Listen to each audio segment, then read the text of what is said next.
Hey mamas, and welcome to the Entering Motherhood podcast. This is your one-stop go-to place for getting you from feeling drained, exhausted, and unfulfilled in motherhood to feeling more energized, organized, and accomplished.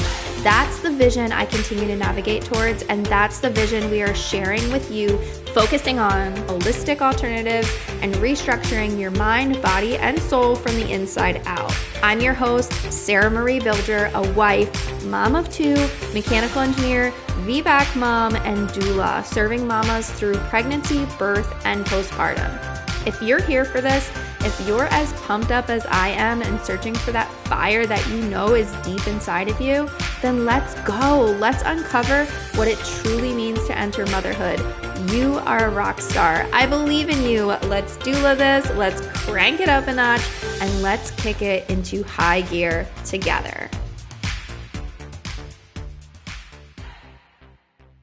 Hey mamas, how are you? We are kicking off this Monday morning, going in strong for the week. I am here for you. I am so ready to share this information with you and really talk about our pelvic floor and what we can be doing to help rest and recover and heal from birth, how we can prepare for birth, how we can get into the postpartum period and really honor ourselves during this time and learn what it is that's going on here. And we, spit out some really interesting facts that I just can't wait to share with you. So this is going to be such a good episode. I am super excited to share it with you and dive in. So enjoy it.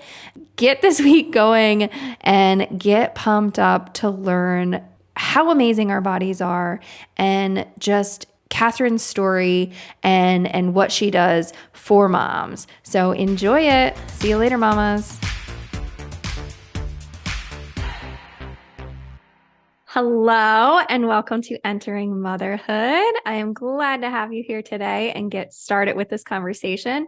So how about we start off first by you introducing yourself? Thanks, Sarah, for having me. Yes, my name's Catherine. I'm a physiotherapist and I specialize in all the women's health area. I realized from a very early on, I think most people go into university to study physical therapy or physiotherapy because they hear mostly of the sports side of things. And that's the most commonly known about. And that's all I knew about when I was heading into my degree.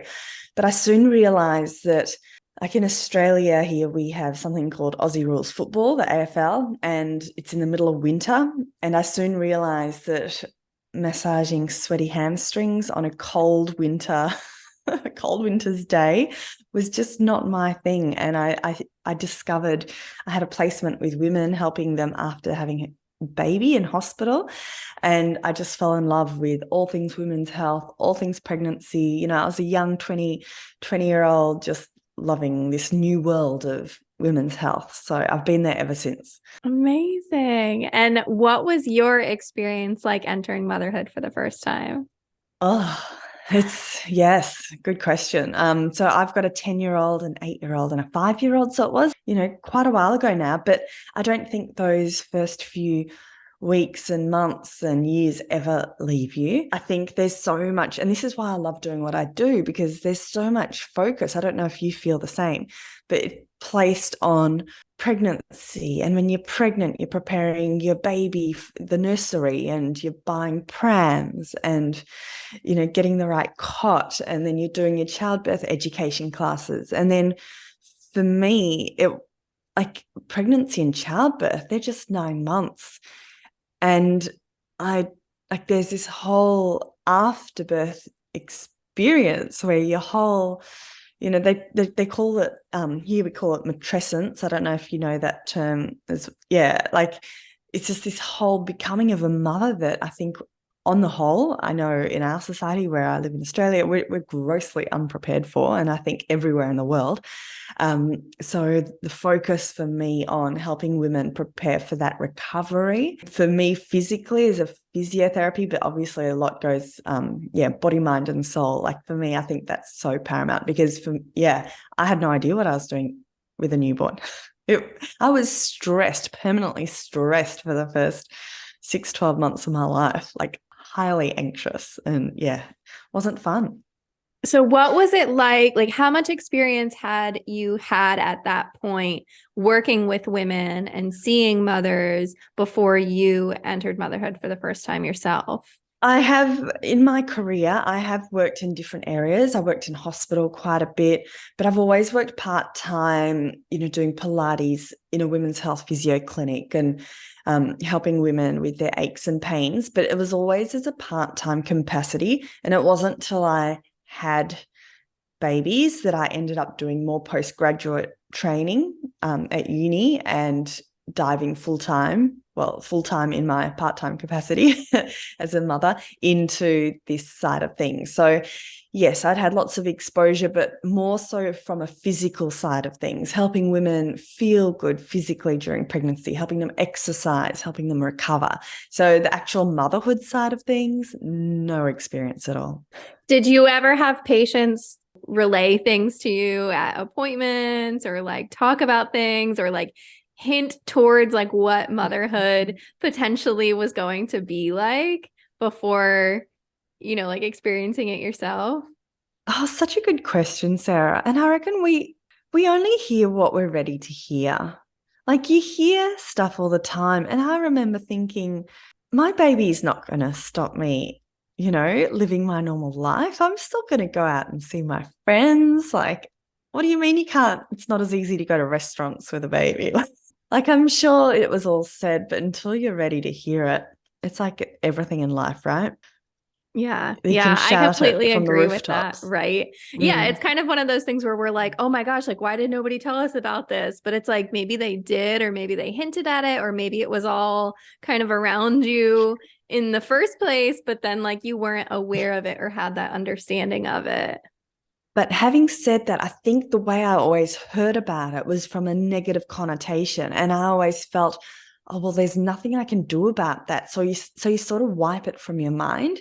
Whereas if that information was coming more from a place of, if you try X, Y, and Z, it may help you. Like, do you know what I mean? Like, if it can be more constructively put together in a way that's supportive, I think that's very different from saying, oh, you're going to have no sleep, or just you wait until you can't go out Yeah. anymore. Yeah. Yeah, I completely agree with that. And that's something that, like I try to be, real about the occurrences, but also like give people tools to like navigate working through those hard times so that it's not something that, you're like being pulled down from or like feeling like, wow, we're stuck here and this is just the way that it is. Yeah. It's a time to help boost people up, not pull them down, as you say. Yeah.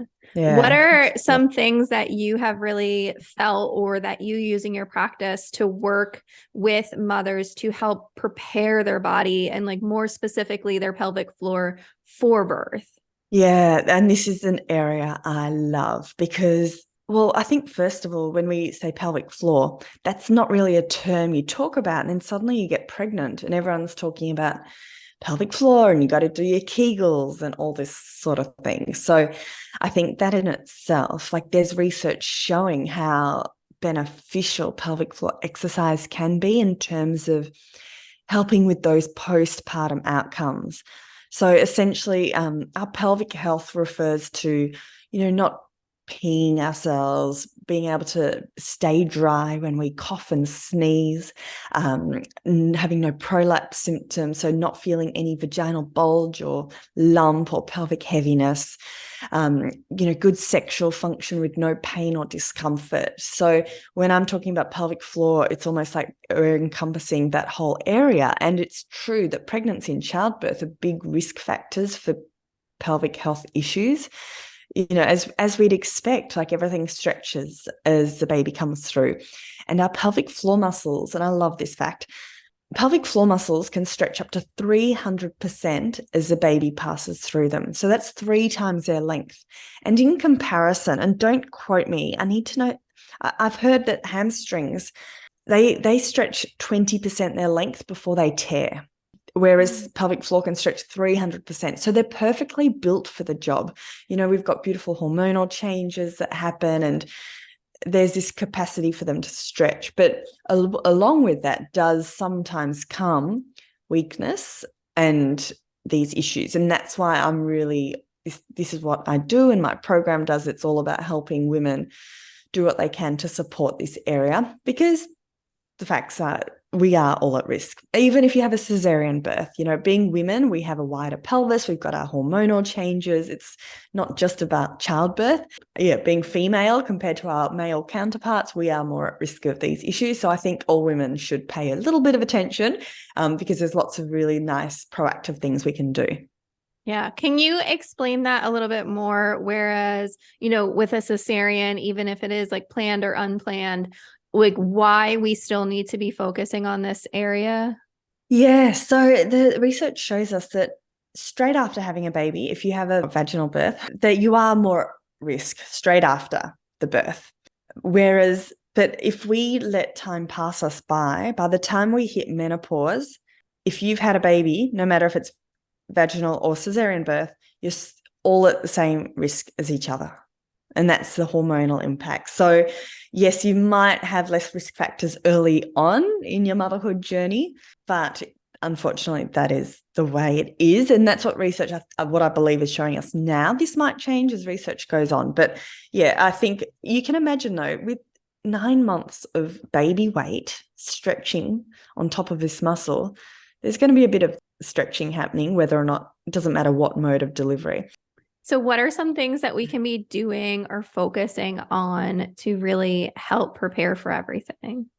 Great question. So I like to discuss it in terms of like 3 main aspects, or 4. The first one is identifying if you've got any issues before you're even pregnant or during pregnancy. So, just identifying if you've got any red flags or anything that you just should perhaps go and have a check with your pelvic health physiotherapist.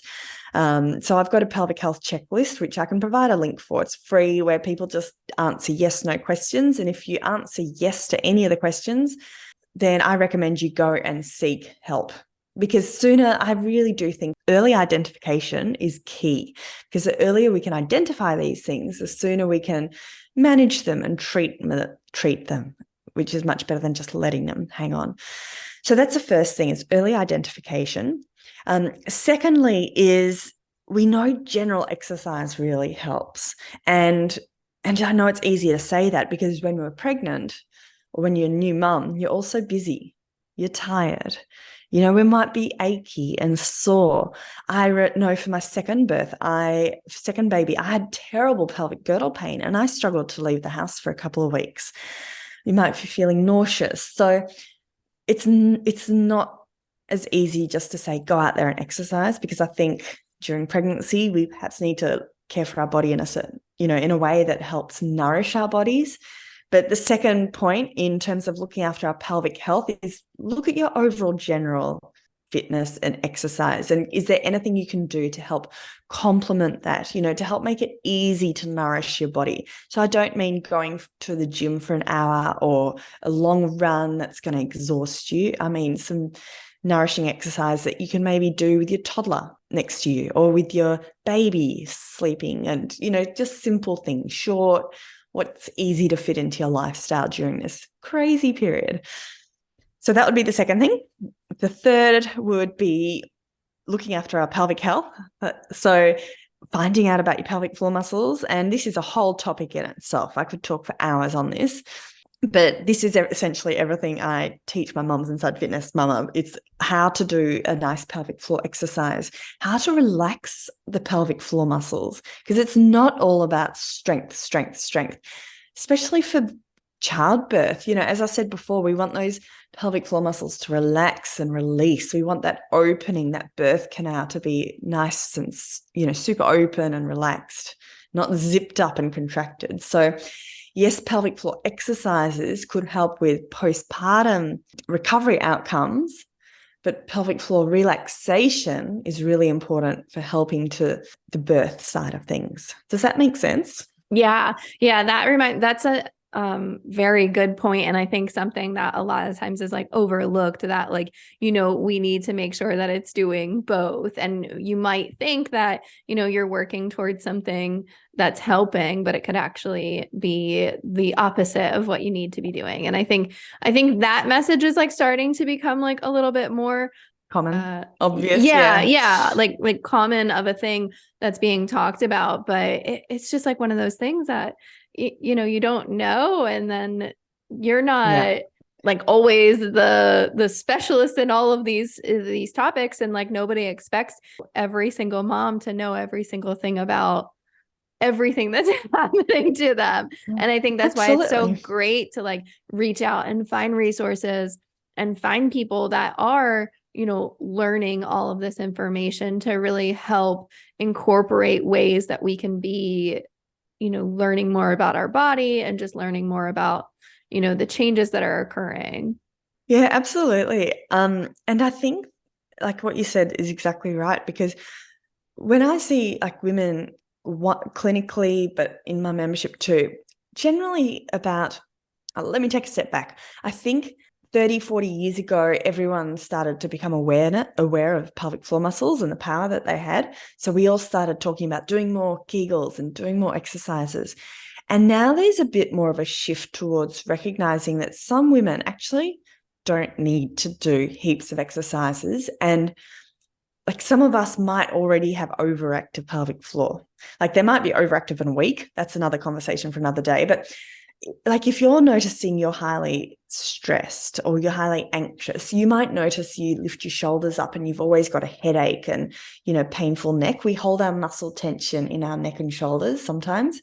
Whereas for other women might have a lower achy back, and you might notice you're always gripping with your abdominal muscles and tummy muscles and your pelvic floor muscles. So some of us might be weak, sure, but others might actually be overactive. And if you've ever had sexual pain in the past, or chronic pelvic pain like endometriosis, interstitial cystitis, like PCOS, any of those sorts of chronic pain conditions, you might have a tendency to have overactive pelvic floor. So for you, you might need to do more relaxing. Does that make sense? So not Yeah. everyone is the same. And that's why after every workout that I give my pregnant mums and new mums, I'm like, okay, let's do a set of pelvic floor exercises. And they will always include both of those aspects of lifting and zipping up and also the releasing and relaxing, because I don't think any one of them should be neglected.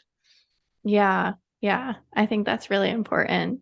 So what would you say is maybe a common reason that women are coming to you for your services, and how can you, I guess, address that issue? Like if you had to name like one most common reason. Well, from an exercise perspective, it's because they are finding their exercises gone down, down, down. They just aren't finding they've got the time to prioritize themselves or focus on themselves. They're finding it hard to leave the house, and they just want to be able to do something that's quality exercise that's going to help their body during this important phase, but that they can do whilst toddler runs around causing havoc. Or, they can do something if they've got pelvic girdle pain. They don't have to get in the car, leave the house, drive somewhere, find a park, wrestle their toddler in and out of the seat belt. So that simplicity of doing quality exercise at home is one reason why women come and see me. And then the other is the pelvic health issues, whether or not they've actually already got leaking issues and they want that motivation and reminder to do their pelvic floor exercises, or whether or not they want to prepare their pelvic floor for birth. And that was actually one more aspect I didn't talk to you about, is that perineal massage.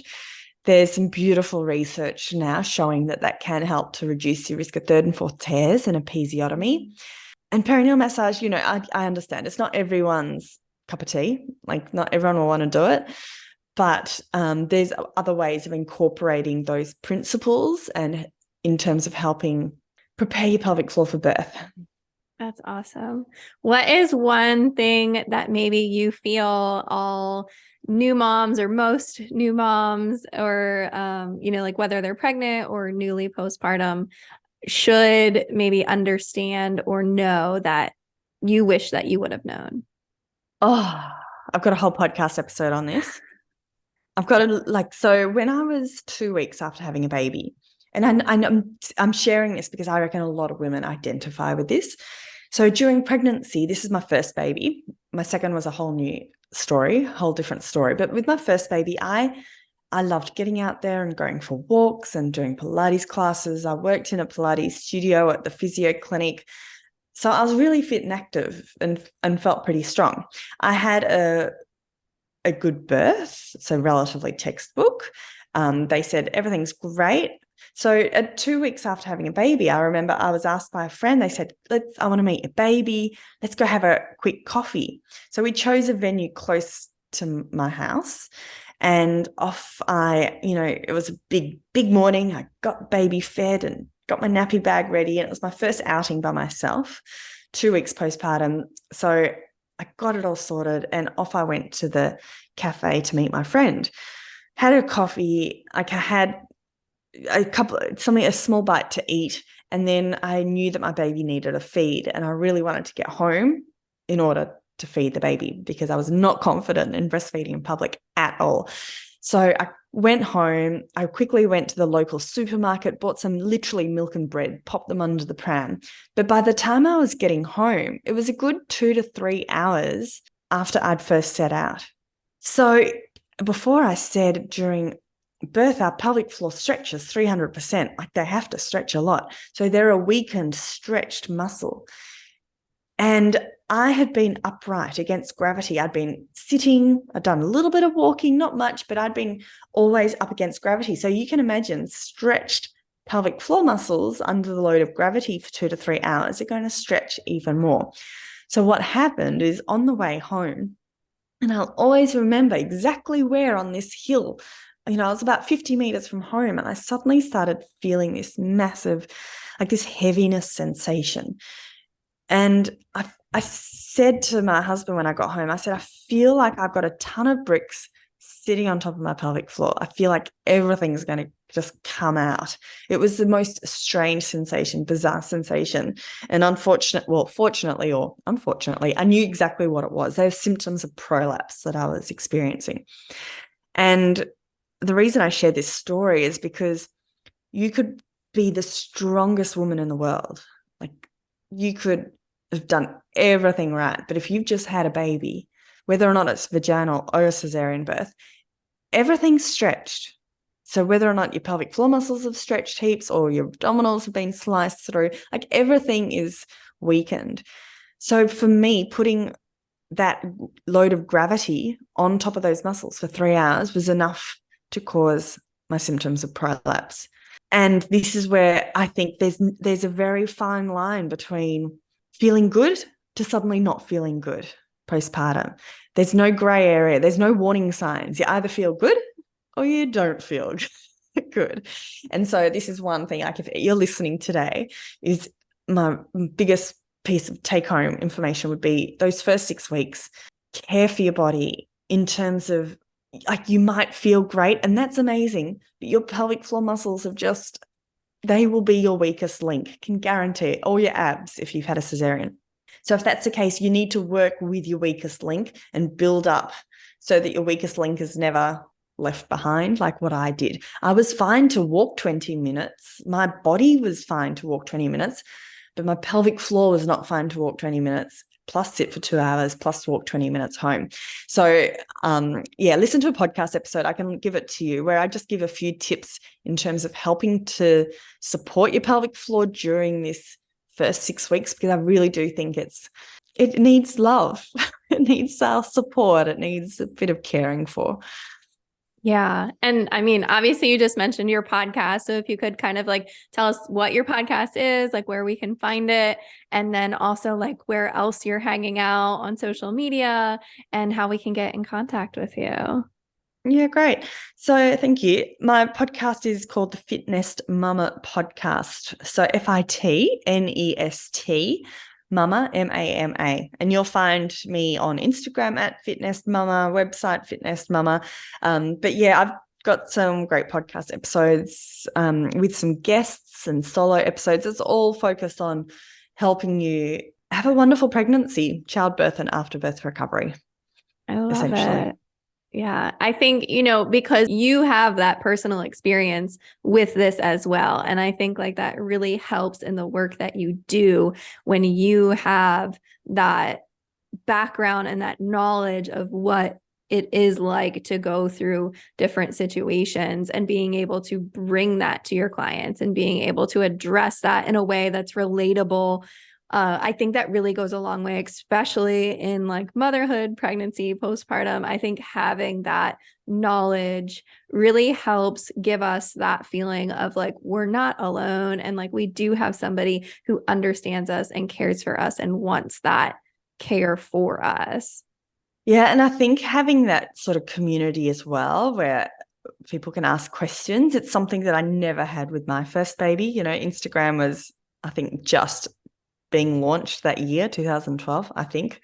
Anyway, I know how, in our current day and age, communication has never been so easy, but communication has never been so hard as well. So having that sort of a village, in person, but also I think an online community is a really nice complement to an in-person village, because sometimes my moms they say, oh, I ask questions in this online group, which I don't ask my mums usually. They feel a bit more anonymous, or I don't know. It's quite interesting. So I think having a combination, like you always want to have your in-person village as much as possible, but having a bit of an online community, I think definitely has its benefits too. Awesome. Well, thank you so much for sharing your knowledge and coming on and really letting us get to know you more. Oh, thanks, Sarah. I feel like we barely touched the tip of the iceberg, but it was I great to chat. I know. loved it. Thank you, mamas, so much for listening. Remember, you are a rock star. I believe in you. Let's do this. Let's crank it up a notch and let's kick it into high gear together. Hit that subscribe button, share this episode with a friend, message me, email me, call me, beat me. You know how to reach me. We're doing this, mamas. I am so excited to catch you here next week. This is your one-stop go-to place for helping you find the resources you need to make the best choices for you and your family during pregnancy, birth, and most importantly, postpartum. See you later, mamas.